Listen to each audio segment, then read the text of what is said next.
reception here for Gunnar N, a professional since 2007, returns to competition after his longest layoff, but he wanted to stay away and fully repair his body for this moment. Internationally, he is regarded as one of the top young UFC prospects, and for good reason. An absolute phenom in the grappling arts. He was also a national karate team represented. I'm very excited to see what he brings tonight, Dan. Yeah. He's got a very Machida-like style. He's very quick on his feet, very traditional karate style, likes his counter punches, but can cover ground very, very quickly. But there's no secret, he likes to fight on the ground. He has tremendous ground control, and people just seem to fall into traps that he lays out for them. And the scary thing about this guy is you look him in the eyes, he is stone cold. He drew his first MMA fight, then won 10 straight, 9 in the first round. He really demonstrates the Viking spirit, Dan, and that's why he's so popular amongst the fans around the world. Yeah, and as we can see on the notes on screen as well, he is undefeated in 11, and that always makes him quite popular with fans as well. This guy's an exciting fighter. I had the pleasure of sharing a card with him in Nottingham almost 2 years ago now, and that was a fantastic performance over a tough Demarcus Johnson. So I'm expecting big things from this fight tonight. A chance meeting led to him being the student of Renzo Gracie, with whom he has a black belt. It's great to see him here at the O2. Let's see if he'll be putting those skills to test tonight.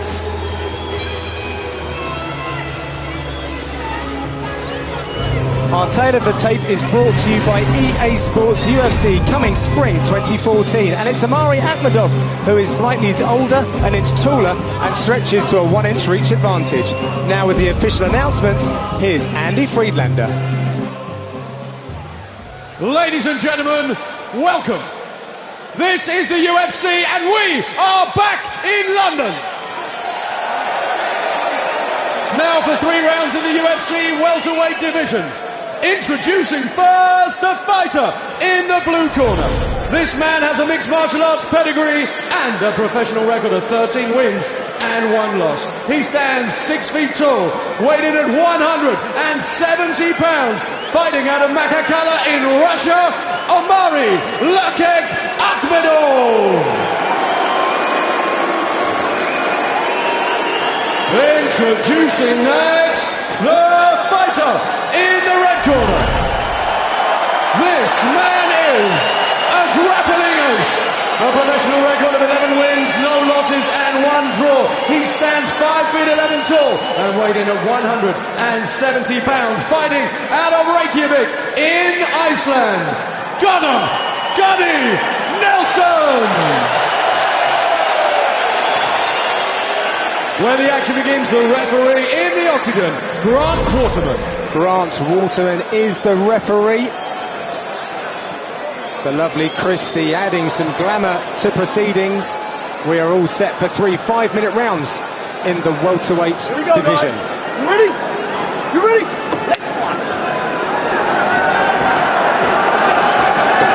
Is brought to you by EA Sports UFC coming spring 2014. As we see Gunnar Nelson sporting the black wrestling trunks and Amari Akhmedov in the white with red.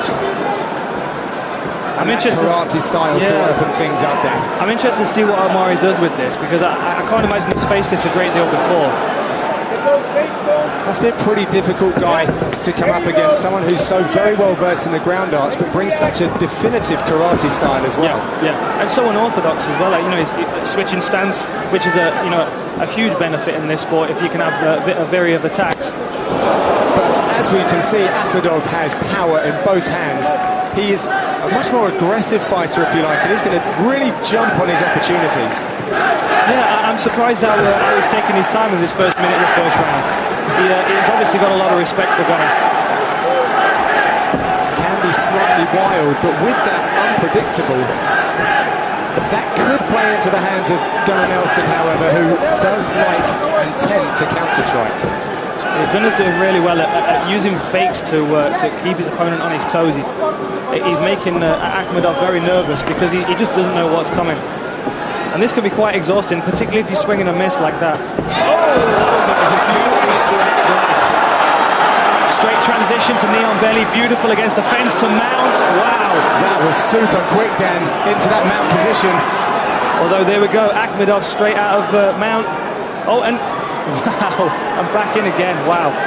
Damage done early to Akhmedov. It was that straight left from Gunnar Nelson as he finds some room to start opening up.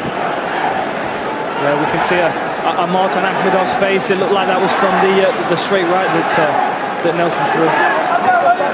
7 submission wins out of 11 for Gunnar Nelson. And his last fight was the first one that went to the distance as well, against a very tough George Santiago. That's worth noting, because most of the time he's the guy that finishes. Look how tight that mount is down there. No bucking at all from Akhmedov.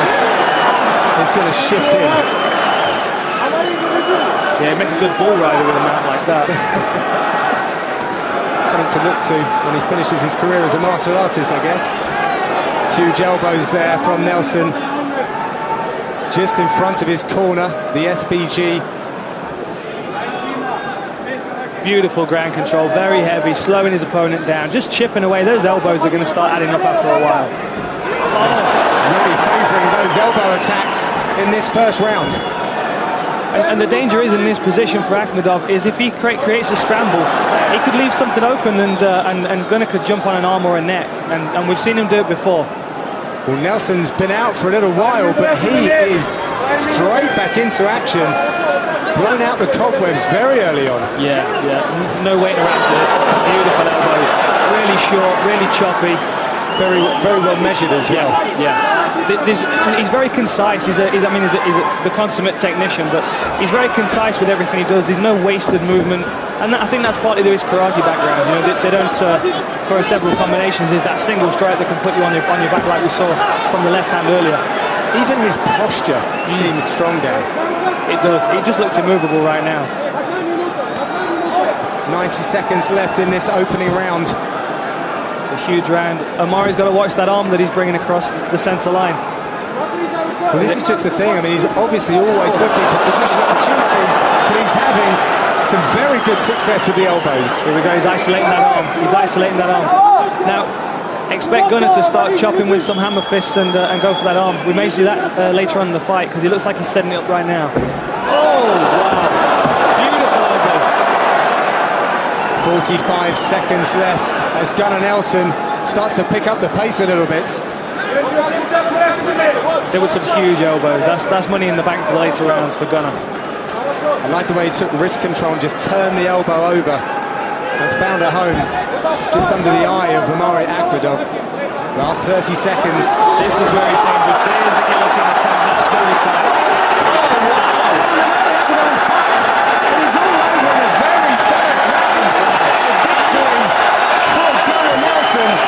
A tough welcome to the UFC for Omari Akhmedov right there. A hell of an opponent to step into for your debut, though, for your second fight in the UFC. That was a fantastic performance from Gunnar. No messing around.